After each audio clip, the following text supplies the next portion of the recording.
কেমন আছেন আপনারা? অনেক দিন পর নতুন একটি ভিডিও নিয়ে আপনাদের সামনে চলে আসলাম।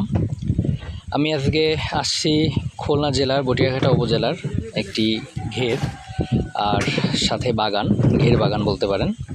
এখানে লেবু আপনারা দেখতে পাচ্ছেন যে দেশি লেবু, সেই দেশি লেবু কি পরিমাণে এখানে একটি গাছে দেশি লেবু আমরা দেখতে পাচ্ছি। আসলে এটা না দেখলে বোঝানো যাবে না। আর এখানে আম গাছ, বিভিন্ন রকমের আম গাছ লাগানো হয়েছে। আর এই আম গাছগুলোতে দেখেন আমগুলো কীভাবে প্যাকেট করে করে রাখা হয়েছে যাতে মাছি পোকার উপদ্রব থেকে রক্ষা পাওয়া যায়। এই গাছগুলোর বয়স দু বছর, কোনোটা 3 বছর এরকম। আর এখানে বিভিন্ন ধরনের লেবু গাছ, তারপর পেয়ারা গাছ, আম গাছ, পেঁপে গাছ, বিভিন্ন রকম গাছ এখানে আছে। আর সাথে ঘেরের মধ্যে মাছ চাষ করা হয়। মোটামুটি সব মিলিয়ে একটি সমন্বিত কৃষি, মৎস্য সব কিছুই আছে এখানে সমন্বিতভাবে। তো এখানে বিভিন্ন রকম আম গাছ আছে, যেগুলো সবগুলোর নাম আমি জানি না এই মুহূর্তে। আপনারা যদি কমেন্টস করেন কোনটা কি জাত, তো আমি পরবর্তীতে সেটা আপনাদের জানাতে চেষ্টা করব। আপনারা শুধু দেখতে থাকেন এখানে কত ধরনের আম গাছ এখানে আছে। আর বলে রাখি, এখানে 300 টাকা থেকে শুরু করে প্রায় 3000 টাকা পর্যন্ত আম গাছ আছে। বিভিন্ন রকম গাছ আমের, বিভিন্ন নার্সারি থেকে সংগ্রহ করা। এই যে গাছটি দেখতে পাচ্ছেন, এটার বয়স 2 বছর প্লাস। প্রথমবার যখন মুকুল আসলো তখন এটা ভেঙে দেওয়া হয়, পরের বার এটা সেকেন্ড টাইম। এই গাছটাতে দেখতে পাচ্ছেন কী পরিমাণে আম পাওয়া যাচ্ছে এবছর।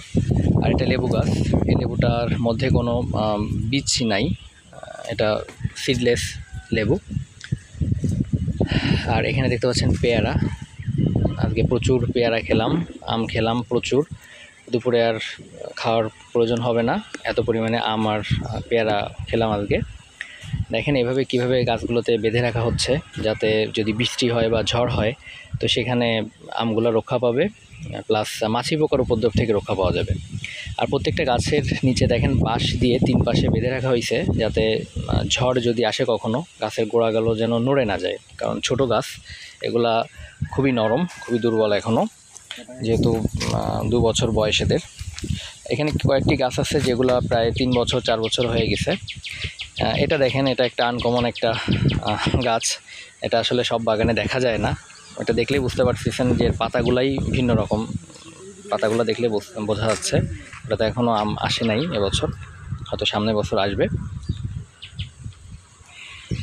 আর এই প্যাকেটগুলা মাছি পোকার আক্রমণ থেকে রক্ষা করার জন্যে খুবই উপকারী। আপনারা যদি কেউ আম বাগান আপনাদের থাকে বা আপনারা যদি আম চাষ করেন, তো সেক্ষেত্রে আপনারা প্যাকেট করবেন এভাবে। দেখেন এই গাছে একটা মাত্র আম দেখা যাচ্ছে, খুব ভালো সুন্দর একটি আম, অনেক বড় একটা সাইজের আম। এটা প্রায় একটা আম প্রায় 1 কেজির কাছাকাছি হবে এরকম। আর এটা হচ্ছে বন্ধুরা, এটা মল্লিকা, আপনারা দেখতে পাচ্ছেন এটা মল্লিকা। আর এটা হচ্ছে আম্রপালি, যেটা আমাদের বাংলাদেশের জাতীয় আম বলা হয়। মানে আম্রপালিটাই আসলে একমাত্র বাংলাদেশে বেশি প্রচলিত আম, এই জন্য জাতীয় আম আমাদের দেশের। তো এটা হচ্ছে সেই আম্রপালি। প্রচুর ফলন হয়েছে, যদিও এবার খরার কারণে আমের ফলন কিছুটা কম, তারপরও এখানে প্রচুর ফলন হয়েছে, কারণ এগুলোতে অনেক পরিচর্যা করা হয়, যার কারণে এত সুন্দর আম এখনও আছে। আর এবছর অত্যধিক খরা, প্রচুর পরিচর্যা করা লাগিছে এই গাছগুলোকে। আমের মুকুল আসার পরপরই সেগুলোতে স্প্রে করে দেওয়া হয়েছে, তারপর একটু গুটি আম আসার পরে সেগুলোতে আবার নতুন করে স্প্রে করা হয়েছে। তো সে কারণে এগুলা এখনও আছে গাছে।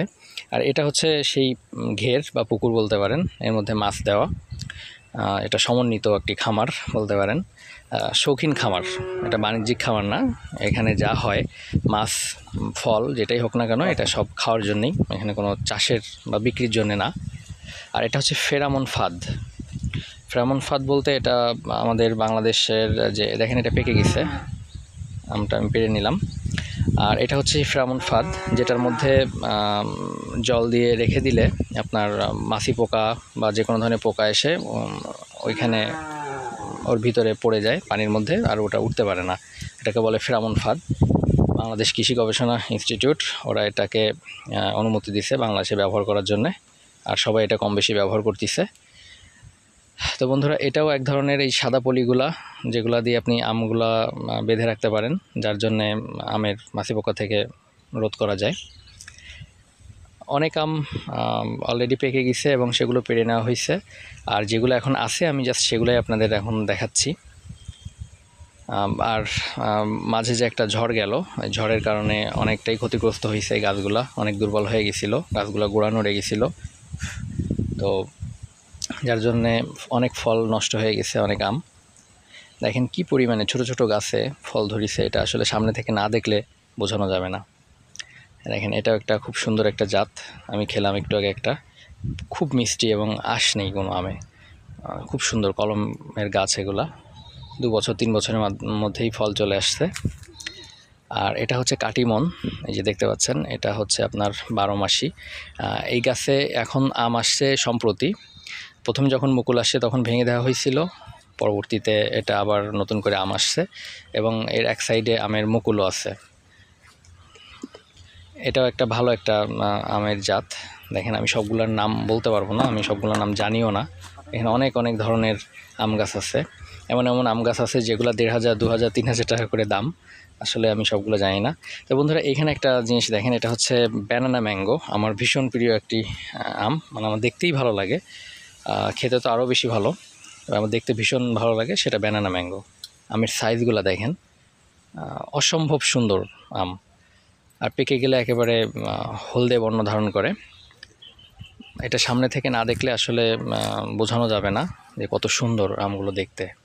দেখেন আমি পুরা বাগানটা ঘুরলাম, আর ঘুরে ঘুরে দেখেছি, আর ভিডিওগুলো করে নিলাম যেন আমার চ্যানেলের বন্ধুরা দেখতে পারে।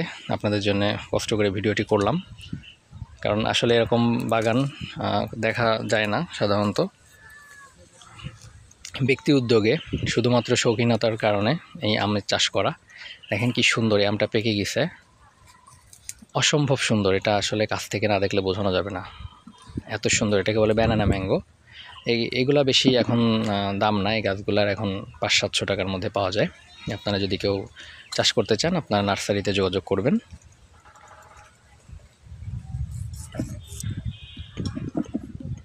আমি যদিও আজকে খেতে পাইনি ব্যানানা ম্যাঙ্গোটা, হয়তো পরবর্তীতে খাবো। তো যাই হোক বন্ধুরা, এই ছিল আজকের মতো।